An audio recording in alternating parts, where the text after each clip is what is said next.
Uy, pero ito, Mateo, look at that rice field. Kapag bumabiyahe tayo pa out of town, ang sarap din titigan niya, no? Tama rice po, field. rice Right fields, di ba? there. Pero po, mga kapuso, tignan niyo po yan. Of course, akalaan niyo po, meron po bang palayan dito sa Metro? Napakatindi, who would have thought? Who would have thought indeed, di ba? Amazing! Kaya ang ating food explorer na si Chef JR, magiging farmer in the city for today. Hi, Chef! Saan ba yan mismo? Brother! Where is that? Hi, Ma'am Lynn. Hello, brother. Good morning sa inyo dyan. Kuya, sa'yo muna ito. Eto, a blessed morning sa inyo mga kapuso. At tuloy-tuloy pa rin nga yung ating pag-aararo dito. At mukhang hindi nyo pa nababanggit, ano? Kasi probinsya feels yung nakikita natin. Kasi nandito po tayo sa puso, sa kalagitnaan ng Quezon City. Kung saan meron pang natitirang ilang ektarya na nasasaka ng mga kapatid natin ditong mga magsasaka. At eto nga, imagine nyo to mga kapuso, fourth generation na ng pamilya na magsasaka yung makakasama natin this morning. Eto nga, si Ma'am Mary Ann. Ma'am, a blessed morning. Kamusta morning po, good morning. Good morning po sa inyong lahat. Proud Ilocano? Yes. Represent Ilocandia. Ma'am, Yes. eto, fourth generation kayo. Gaano kayo kadalas magtanim po ng palay dito? Actually, sa tuwing tag-ulan lang kami nagtatanim.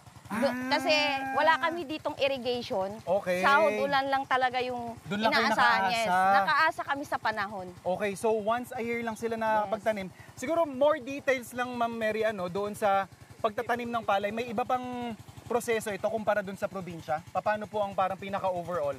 So, syempre, land preparation Land muna, preparation muna. Tapos ng land preparation, yun yung sasabog ng Seedling, yung pangpunla. yes. Okay. Oo, at saka after nun, babantayan namin sa maya para hindi maubos. Ay, oo. Siyempre, dahil nga yung mga ibon Mga yan. ibon, oo. So, after naman nun, mga isang buwan, binubunot Pwede na. na namin. Eto na yan. Tatransplant. Ito na po yun. Ito Okay. na yun. So, ipapakita namin sa inyo. Itatanim Ayan, po. so Ganito lang. pagtatanim is... Yes. Kailangan nakaipit siya para yung ugat, pinaka-ugat, hindi siya mababali. Mababali. Yes. Okay. So sa amin, ganyan yan. Yes, yeah, ganyan, no? ganyan. Ganito So- naman yung, dahil ito yung nakasanayan ko. So, itatayo mo lang siya ng ganyan. Okay. So, meron lang mga kahit dalawang Mga...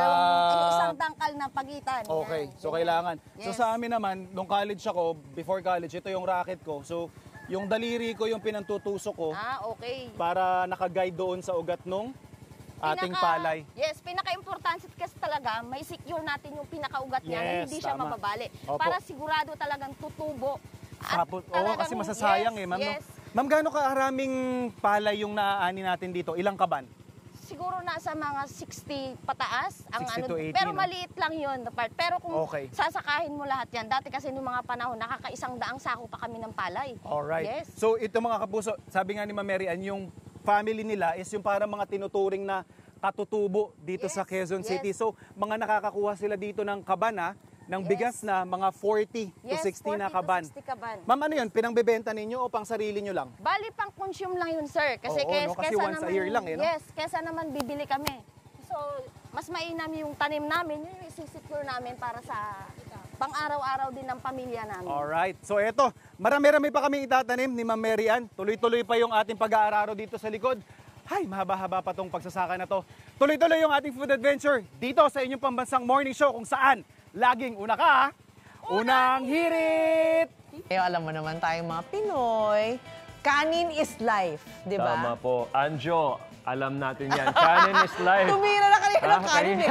Tumayo na lahat, nandun pa siya hanggang ngayon. Oo, Anyways, ito po ang hinahanap agad ng UH Barkada pagkaluto ng humba. Talaga napakatindi yung Naman. humba natin. At ngayon ang farmer in the city of Peg ni Chef JR, tuloy-tuloy ang paglalagay ng punla sa palayan na binisita niya today. Hi, Chef! Sup, Chef?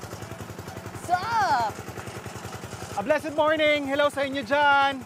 Talaga naman, sana naman ako makatikim ng humba ninyo dyan. Aba, mukhang nalalamangan ako. Pero don't worry guys, yung partner na bigas niyan, sagot ko na. At eto, tuloy-tuloy nga yung ating adventure kasi farmer for the day tayo ngayon dito sa Barangay Cruz Naligas sa Quezon City kung saan kanina pa natin na-experience yung pagtatalon o tawag namin yan sa Ilocano o yung pag-aararo. Land preparation, basically tinanong ko si Ma'am Mary Ann, wala naman daw pagkakaiba. Yung proseso ng pagtatanim sa isang urban rice farm versus yung nakaugalian natin. So ito nga, after ng land preparation, ikakalat natin yung buto. After a month, meron na tayong seedlings. And nakakatuwa lang kasi, mga kapuso, nung bago ako mag-college, ito yung isa sa mga racket ko. So talagang nakaka-reminisce. At saka yung experience talaga namang, sabi nga nila, ang magtanim ay di biro. So more appreciation doon sa effort ng ating mga magsasaka sa kanilang hirap at saka pagtatanim. Eto, tuloy-tuloy yung food adventure natin, mga gantong klase ng makabuluhang adventure. Sagot namin yan dito sa inyong pambansang morning show kung saan laging una ka, unang hirit. Brother Chef, maraming salamat. Konting tiisa lang magkakaroon na tayo ng palay mula kayo. Oo nga.